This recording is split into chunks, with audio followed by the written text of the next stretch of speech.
नमस्ते नमस्ते विभो विश्वमूर्ते नमस्ते नमस्ते चिदानन्दमूर्ते नमस्ते नमस्ते तपोयोगगम्य नमस्ते नमस्ते श्रुतिज्ञानगम्य नमस्ते नमस्ते विभो विश्वमूर्ते नमस्ते नमस्ते चिदानन्दमूर्ते नमस्ते नमस्ते तपोयोगगम्य नमस्ते नमस्ते श्रुतिज्ञानगम्य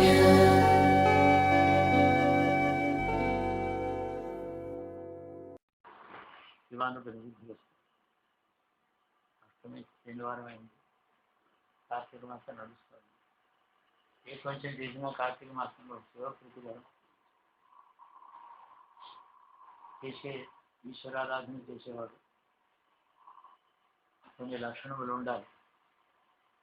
పూజ చేస్తే మడి కట్టుకుంటాం, అది బయటికి బాహ్యమైనటువంటి శరీరానికి సంబంధించిన ఈశ్వరారాధన చేసేవాడికి లోపల మడి ఉండాలి, బయట కొత్త కాదు. లోపలంటే ఏంటి? చిత్తశుద్ధి, ప్రశాంతత, నిస్వార్థంగా అందరి యొక్క క్షేమం కోరడం, దేశక్షేమం కోరడం, అందరూ బాగుండాలని అనుకోవడం. అందరూ బాగుండాలని అంటే ఏంటి? నీకు వ్యక్తిగతమైనటువంటి శత్రువు ఉన్నప్పటికీ కూడా అతన్ని ద్వేషించదు, అంత విశేషం నేర్చుకోవాలి. కానీ లోకంలో చెడ్డవాడు ఉన్నారు. నేనేం చెప్పాను? సర్వే సుజనా సుజనాభవంతు, సర్వే జనా సుజనాభవంతు. మంచివాళ్ళు అందరూ బాగుందరు కాక, అందరూ మంచివాళ్ళే ఒకరు కాక. కాబట్టి మనకి ద్వేషం లేదు. ఈ మాట అంటున్నప్పుడు వ్యక్తిగతమైనటువంటి మనకి కిట్టని వాళ్ళు, మనని ద్వేషించేవాళ్ళు, మనం ఎవరిని ద్వేషించకూడదు. అసలు మనని ద్వేషించే వాళ్ళు ఉండొచ్చు. వాళ్ళకి కీడు కూడా కీడు కలపకుండా ఉంటే అది ఈశ్వరుడి యొక్క లక్షణం. ఈశ్వరుడి సృష్టిలో 14 భువనాలు బ్రహ్మాండంలో నిర్మించాడు. ఆ బ్రహ్మాండంలో కిందనికి పాతాళ లోకాలు ఉన్నాయి. బ్రహ్మాండం మధ్యలో భూలోకం, అంటే సూర్యచంద్ర మండలాలు, సూర్యమండలం చుట్టూ తిరిగే గ్రహములు, అందులో ఒకటి భూమి. ఈ బ్రహ్మాండంలో మధ్యన ఉంది. ఇక పైకి వెళ్ళిన కొద్దీ చాలా పెద్ద లోకాలు, గొప్ప లోకాలు. ఆ లోకాల్లో ఉండేవాళ్ళు పుణ్యమూర్తులు ఉన్నారు, జ్ఞానమూర్తులు ఉన్నారు. చాలా పుణ్యం చేసి సుఖాలు పడేవాళ్ళు ఉన్నారు. దాన్ని స్వర్గం అంటాం, గంధర్వలోకం అంటాం, మరి విద్యాధర లోకం అంటాం. అవన్నీ సమీపంలో ఉన్నాయి.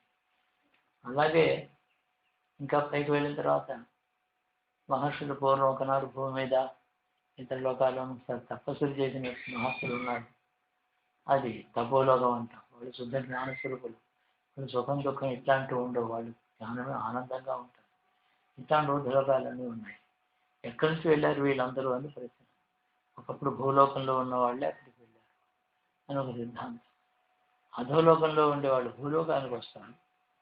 వాళ్ళ కర్మక్షయం అయిన తర్వాత భూలోకంలో ఉండేవాళ్ళు కొన్ని జన్మలలో పుణ్యము జ్ఞానం సంపాదించిన వాళ్ళు పైకి వెళ్తారు. జ్ఞానం సంపాదించిన వాళ్ళు ఇంకా పైకి వెళ్తారు. పుణ్యం సంపాదించిన వాళ్ళు స్వర్గానికి వెళ్తారు. క్షీణే పుణ్యం మధ్యలోకి విశంతి. ఎంత పుణ్యం చేసుకున్నా స్వర్గానికి వెళ్ళినా అది ఖర్చు అయిపోతుంది నాయన అని చెప్తున్నాడు. పుణ్యం ధనం ఎట్లా ఖర్చు అయిపోతుందో పుణ్యం కూడా అట్లా ఖర్చు. అందుకని ఏం చేయాలి? సుఖమే నీకు కావాల్సి వస్తే, సుఖం మీద నీకు చాలా ఇష్టం ఉంటే పుణ్యం సంపాదించుకోవాలి. ఊరికే రాదు సుఖం. పుణ్యం చాలా ఆ విధమైన దృక్పథం మనిషిలో ఉంటే పుణ్యం సంపాదించు. అతడు పుణ్యమూర్తి అంటాం. దరిద్రుడే కావచ్చు, పుణ్యం చేస్తూ ఉంటాడు. అలా ధనవంతులే కావచ్చు, పుణ్యం లేకపోవచ్చు. పూర్వపుణ్యం ఖర్చు అయిపోతుంది కానీ మళ్ళీ సంపాదించలేదు. అతడికి పెద్దవాళ్ళు, తల్లి తండ్రి తాత గురువులు బోధించాలి. నీ పుణ్యం చేసుకొని చెప్పాలి. వింటాడు, లేకపోతే లేదు. కానీ పుణ్యం లేని జన్మ కష్టాలతో ఉంటుంది. కష్టంలో ఉండేవాళ్ళు కూడా మళ్ళీ పుణ్యం చేసేవాళ్ళు కొందరు ఉన్నారు. లోకానికి సుఖం కోసం పుణ్యం చేయడం, పుణ్యం అంటే ఏమిటి? ఎవరో ఒకరు కష్టంలో ఉంటాడు, దరిద్రంలో ఉంటాడు, ఆకలిగా ఉంటాడు, సహాయం అడుగుతాడు. నిస్సహాయంగా ఒక స్త్రీ ఉంటుంది, అనేక మంది బాధిస్తూ ఉంటారు ఆ స్త్రీ. అక్కడికి వెళ్ళి చాతనని సహాయం చేయడం మన ధర్మాది కర్తవ్యం. ఇది భారతదేశంలో భారతీయులకి చెప్పిన ఒక ముఖ్యమైనటువంటి సూత్రం. ఇలా ఉంటేనే భారతీయులు. ఇది లేకపోతే భారతదేశంలో పుట్టి పెరుగుతున్నా ఈ సౌత్ ఆఫ్రికన్తోనూ సమానం అవుతాడు. తెలియకపోతే ఏమిటి లాభం? నేను బ్రాహ్మణే పుట్టాను, ఎప్పుడు సంధ్యావందనం చేయలేదు, స్నానం చేసి బడి కట్టుకుని అధ్యాయాలు ఎప్పుడు ఎవరు, ఇంకేం బ్రాహ్మణుడు? పుట్టాడే కానీ బ్రాహ్మణత్వం లేదు. పుట్టుక ఒకటి, పుట్టుకతో వచ్చిన కులం ధర్మం ఒకటి. ఆ కుల ధర్మాలన్నీ పరిపాలిస్తేనే ఆ కులం నిజం అవుతుంది. లేకపోతే కులం పోయింది, అప్పుడే పోయింది. స్త్రీకి బాధ్యత వచ్చామన్నారు, అది వదిలిపెడితే భారతీయ స్త్రీ పోయింది. దాన్ని పుట్టుకతో వచ్చినటువంటి ధర్మాలు కాపాడుకుంటే పుట్టిన కులం నిలబడుతుంది. కులం అంటే రక్తమాంసాలతో ఉండే శరీరం కాదు కులం. శరీరానికి ఏ కులం లేదు, అన్ని శరీరాలు ఒకటే. పశువులు మేపుకునేవాడు, మట్టి తవ్వుకునేవాడు, వేదం చదువుకున్న బ్రాహ్మణుడు ఒక విహస్తిని చెప్పారు.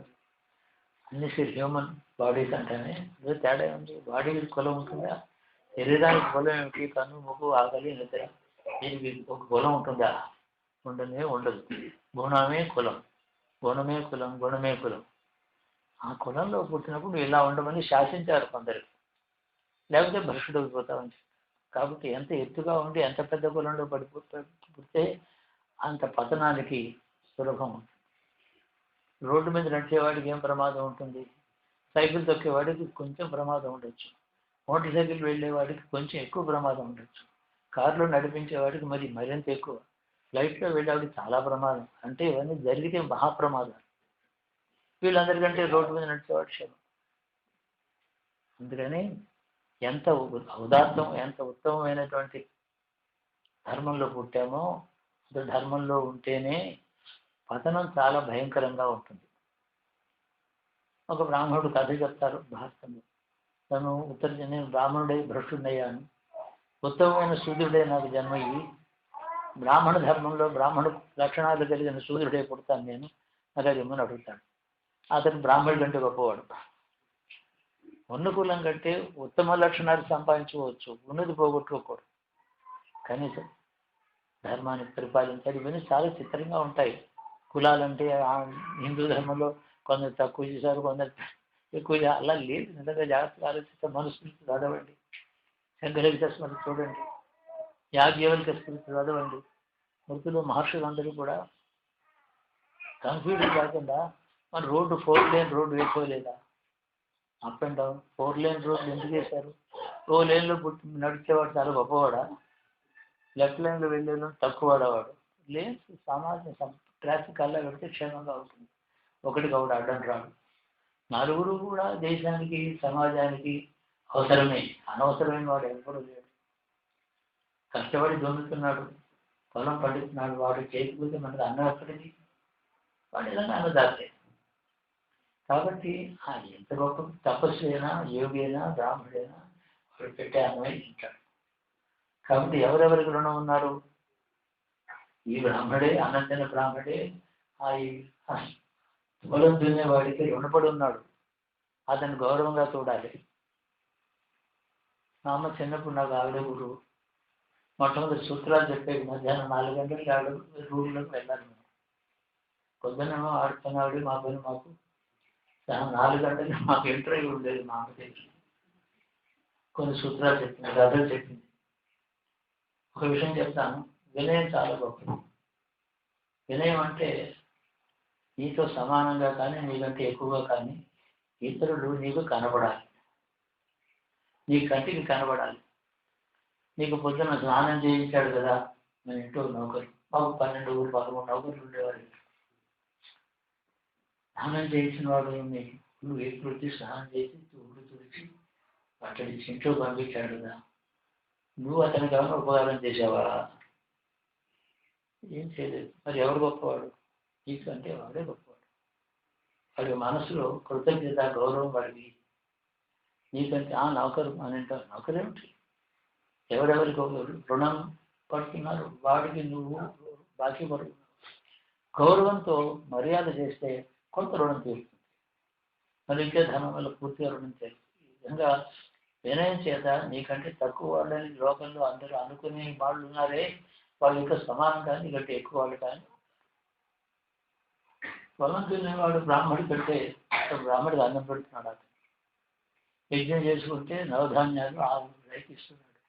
కాబట్టి ఎవరు ఎక్కువ ఎవరు తక్కువ ఆట ధర్మం శరీరంతో ఉండదు, క్రియలతో ఉంటుంది. ఎవరెవరి వల్ల ఉపకారం పొందుతున్నారో వాళ్ళని గుర్తించాలి.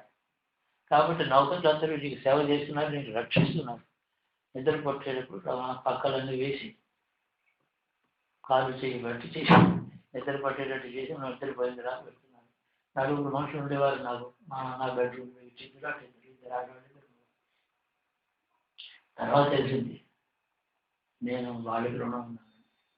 మా అమ్మ చెప్పారు, తెలిసింది. వాళ్ళు నన్ను నేను నిద్రపోతే వాళ్ళు రక్షిస్తున్నారు, నన్ను నేను రక్షించుకుంటుంది. ఇవన్నీ చెప్పింది. దీని వినయం అందరిని ఇతరులను గౌరవించడం చాలా గొప్ప ఉన్నాం. ఇంకోటి చిన్నవాడు కదా అని అతన్ని మనం గౌరవిస్తే మన గౌరవం పెరుగుతుంది, ఎక్కువ అవుతుంది మన గౌరవం. వాళ్ళ వల్ల మనం ఉపకారం పొందుతున్నాం అని చెప్పి ఎవరో ఒకడు చాలా ధనవంతులు ఇంట్లో 10 మంది నౌకర్లు ఆకలు వ్యవసాయదారులు అందరూ కలిస్తే మంచి భోజనం టేబుల్ మీద వస్తుంది. ఆ టేబుల్ మీద వచ్చిన భోజనానికి వెనకాల వంట వాళ్ళు ఉన్నారు, శుభ్రం చేసిన వాళ్ళు ఉన్నారు, కడుగు కడిగిన వాళ్ళు ఉన్నారు, పండించిన వాళ్ళు ఉన్నారు, కూరలు తీసుకొచ్చిన వాళ్ళు ఉన్నారు. ఎంతమంది ఉంటే భోజనం వచ్చింది. ప్రతిదానికి ఒక దృష్టితో జీవించలేని ఉత్తమ లక్షణం. అది భారతీయుడి లక్షణం. బ్రాహ్మడికి శూద్రుడికి కులంలో ఏ భేదం లేదు. ఉత్తమ శూద్రుడు అంటే బ్రాహ్మణ లక్షణం కలిగిన శూద్రుడు ఉన్నారు, శూద్ర లక్షణం కలిగిన బ్రాహ్మణులు ఉన్నారు. శూద్ర లక్షణం అంటే పదనైన వాడు అని అర్థం. ఈ లోపల ఇలా మిక్సర్గా ఉంది, మిశ్రమంగా ఉంది సమాజం. కాబట్టి గుణం వల్ల అది ఉత్తమ మానవుడు అవుతారు. ఉత్తమ మానవుడిగా ఉండమని చెప్పడం చేత బ్రాహ్మణుడని పేరు పెట్టారు. అంటే ఉత్తమ మానవుడైన పేరు అంతే. ఉత్తమ మానవుడే బ్రాహ్మణుడు. బ్రాహ్మణుడు అంటే ఉత్తమ మానవుడిగా ఉండాలి. ఇంత శాస్త్రాలు చెప్తారు. ఇందులో సోషల్ ఇంజస్టిస్ అవి ఏం లేవు. ఎవరైనా ఒకవేళ దౌర్జన్యంతో పేదవాళ్ళ చేత కొట్టి తిట్టి పనులు చేయించుకుంటే వాడు నీచుడు, కష్టపడ్డవాడు నీచుడు కాదు. ఎక్స్ప్లాయిటేషన్ తెలంగాణలో చాలా ఎక్స్ప్లాయిటేషన్, ఆంధ్రాలో ఉంది, ఎక్కడ లేదు, బీహార్లో ఉంది, పంజాబ్లో ఉంది, ఎందుకు లేదు. దేశంలో భారతీయత మళ్ళీ పునరుద్ధరణ అయితే ఈ భారతదేశానికి మంచి భవిష్యత్తు ఉంది. భారతీయత మర్చిపోతే భారతదేశం భవిష్యత్తు లేదు. ఈ భారతీయ లక్ష్యాలు మనం గుర్తుపెట్టుకోవాలి. వీళ్ళంత మటు నేను ఆచరిస్తాను, నేను వాళ్ళకి చెప్తాను, నా బంధువులు చెప్తాను, నా పిల్లలకి చెప్తాను, ధర్మ ప్రచారం నేను చేస్తాను. ఆ విధంగా భారతీయత నేను చుట్టూ వ్యాప్తి చేస్తాను అనుకుంటే భారతమాత సంతోషం. భారతమాత అంటే ఎవరు? 33 కోట్ల జ్ఞానం శక్తులు అన్నీ కలిపి ఒక చోట పోస్తే అది భారతమాత. 33 త్రిమూర్తులు భారతమాత అంటే ఎవరున్నారు? అందులో ఆ మాతలో 33 కోట్ల దేవతలు ఉన్నారు, త్రిమూర్తులు ఉన్నారు, మహాలక్ష్మి, మహాకాళి, అవన్నీ కలిపిందే భారతమాత. కానీ భూమి కాదు, భూమి మీద ఉండే సనాతన ధర్మం భారతమాత. దాన్ని గుర్తుపెట్టుకునేటట్టయితే రుణం తీరుతున్నాం, లేకపోతే బాకీలు పోతాయి. ఎన్నాళ్ళు బాకీలు ఉంటాం అని జన్మెత్తూనే ఉంటాం. ఏమో పుణ్యం చేస్తామో లేదు ఎవరికి తెలుసు. జన్మ అంటే భయపడాలి. కష్టపడతాను సుఖపడతాను నాకు తెలియదు, అందుకని పుణ్యం చేసుకుంటాను. ఎన్ని జన్మలు ఉన్నా పుణ్యంతో సుఖపడతాను. నమ్మటే జ్ఞానం అనే ఆ థ్రెషోల్డ్ ఉంది, ఆ ప్రాంగణంలోకి పెడతాను అని భావిస్తాను. కాబట్టి మనకి ఈశ్వరుడు అనుకూలం చేత మనం చాలా అదృష్టవంతులు. అదృష్టం అంటే భాగ్యశాలని అర్థం. అదృష్టం అనే మాట ఏమిటి? దృష్టంగా లేదు, కనపడేది అని అర్థం. కనబడేది అదృష్టం చెడుది కావచ్చు, మంచిది కావచ్చు. మనం అంతా కూడా మంచిదానికి అదృష్టాన్ని పేరెట్టుకున్నాం, అది కరెక్ట్ కాదు. భాగ్యం అన్నారు దాన్ని. అంటే వాడు అదృష్టం బాగలేదని చెప్పాలి, వాడు అదృష్టం బాగుందని చెప్పాలి. అదృష్టం అంటే మంచిదని కేవలం అది సుఖంగా ఉండే అదృష్టవంతులు అంటారు. అంటే గుడివాడని అర్థం వస్తారు, అందులో అర్థం కూడా వస్తుంది. కాబట్టి దృష్టి లేని వాడు ఇట్లా కాదు, భాగ్యశాలి అన్నారు. వాడు భాగ్యవంతుడండి, పూర్వపుణ్యం చాలా పుణ్యం చేసి పుట్టాడు, కొడుకులు పెట్టాడు, ఐశ్వర్యం బాగా ఉంది. వాళ్ళ ఐశ్వర్యం ఎంత ఉందో అంతా మనకు కూడా రావచ్చు. ఎందుకు రాకూడదు? ఎవరికైనా రావచ్చు. భగవంతుడి దృష్టిలో పక్షవాతం లేదు. ఇది వేదాలు చదువుకున్నాడు పాపం, వాడు అట్లా ఏంటి భగవంతుడి దృష్టి వల్ల సమర్థ దృష్టి వల్ల ఈశ్వర లక్షణం మనలో పుట్టుతుంది. ఈశ్వరుడు అందరి సృష్టిని మొత్తాన్ని ఎలా చూస్తున్నాడో, రాక్షసులు ఉన్నారు, దేవతలు ఉన్నారు, పక్షపాతం లేదు ఆయనకి. దేవతలు ఎత్తి మొరబెట్టుకుంటారు, రాక్షసులు మనం చంపుతున్నారంటే అప్పుడు వాళ్ళని రక్షిస్తారు దాన్ని. అట్లా అయితే రాక్షసులు పుట్టడం ఎందుకు పుట్టాలి? పుట్టగానే చేయవచ్చు కదా. అలా ఏం లేదు, జీవకోటి అనేక లక్షణాలు కలిగి ఉన్నాయి, పుడుతున్నారు. ఎవరి గుణం వారిది, ఎవరి లక్షణం వారిది, ఎవరి కర్మ వారిది, ఎవరి ఫలం వారిది సాక్షిగా ఉంటాడు. భగవంతుడికి స్పెషల్ యాటిట్యూడ్ ఉండదు, వాడి మీద చాలా అనుగ్రహం. నేను భగవంతుడు చాలా తలగాల్సింది, నన్ను ఎందుకు చూడలేదు అలా అనుకోవద్దు. భగవంతుడు చూడడం కాదు, నీ పుణ్యం బాగుంటుంది. భగవంతుడి యొక్క లక్షణం ఏంటంటే సమదృష్టి. ఏ దృష్టి లేదు, రాక్షసుల మీద ద్వేషం లేదు దానికి, ఆ మాట మర్చిపోకండి. రాక్షసుల మీద ఈశ్వరుడు ద్వేషించలేదు, ద్వేషిస్తే ఆయన ఈశ్వరుడే వాడు. దేవతలు మొరబెట్టుకుంటే రాక్షసుని సంహరించాడు, కానీ వాళ్ళని రక్షించాలి. అందుకని చాలా సమాధానాలు ఈ ప్రశ్నలన్నింటి పురాణంలో ఓ ప్రశ్న ఒకరు వేశారు, ఆయనకి సమాధానం ఇట్లా చెప్పాడు అని. మన సమాధానాలు మనకు కావాల్సిన క్లారిఫికేషన్స్ పురాణాల్లో ఉన్నాయి. కాబట్టి వేదాలు చదివితే వేదార్థం అందరికీ తెలియదు, పురాణం చదివితే అన్ని తెలుస్తాయి కదా. పురాణం మనకి మిత్రుడు, దగ్గర బంధువులు. కాంతా సంహితయ అని ఒక మాట ఉంది. స్తోత్రాలని చెప్పి నీకు ధర్మం చెప్తే కఠినంగా ఉంటాయి. నా బుక్ చదివితే ఇండియన్ పిన్నర్ బోర్డు చదివితే బాగా రుచిగా ఉంటుందా? ఏమి బాగుంటుంది, అది చూస్తే భయం వస్తుంది, బాబా నాకు టీ కడుక్కోవాలనిపిస్తుంది. కానీ పురాణం చదివితే చాలా బాగుంటుంది. ఇండియన్ పీనల్ కోడ్లో ఏ శిక్ష పడుతుందో దేనికి ఇంటికి చెప్పినట్టే పురాణం అదే మాట చెప్తుంది. ఇండియన్ పీనల్ కోడ్ ఇది ఎసెన్స్ ఆఫ్ పురాణం. ఇంకేం కాదు, ఏ కోర్స్ అయినా పురాణం నుంచి పుట్టే. పురాణం మహావిస్తారంగా ఉంది, ఐపీసీ చాలా చిన్నది, చాలా చిన్నది. ఆ కోర్టు ఆ లాయర్స్ మధ్య, పోలీసు మధ్యన తిరుగుతూ ఉంటుంది. అంతకన్నా పురాణం చెప్తే ఎన్నో ధర్మాలు తెలుస్తాయి. అందులో లేని ధర్మం లేదు, మానవ ధర్మం ఉంది. అంతేకాదు, మానవులకి ధర్మమే కాదు, దేవతలు కూడా ధర్మం చెప్పింది, రాక్షసులకి ధర్మం చెప్పింది, లక్షణాలు చెప్పింది. ఊర్ధ్వలోకాల్లో ఎవరున్నారు, వాళ్ళు ఎలాంటి తప్పులు చేస్తారు, బ్రహ్మదేవుడు కూడా ఏం తప్పు చేస్తాడో చెప్తుంది. ఏమి చెడ్డ మంచి చెడ్డలు అనేవి ఏం లేవు, పక్షపాతం లేదు, సమానమైన దృష్టి.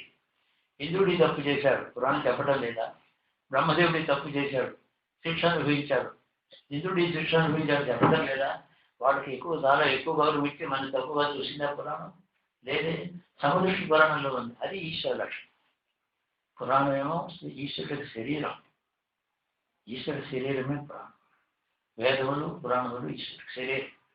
పురాణం చదువు ఏం కష్టం కాదు, నవలు చదువుకోవచ్చు, 2 మాట చదవచ్చు, 3 మాట చదవచ్చు. పురాణం చెప్తే మనిషి గుణం మారుతుంది, లక్షణం మారుతుంది, యోగత్వం పోతుంది, దాన గుణం వస్తుంది, నీతి మీద శ్రద్ధ కలుగుతుంది. అవినీతి లోపల మనసులో కూడా రానివ్వదు. ఎంత పెద్దవాడైతే అంత పెద్ద తప్పు చేశాడు, అతనికి అంత పెద్ద పనిష్మెంట్ వచ్చింది.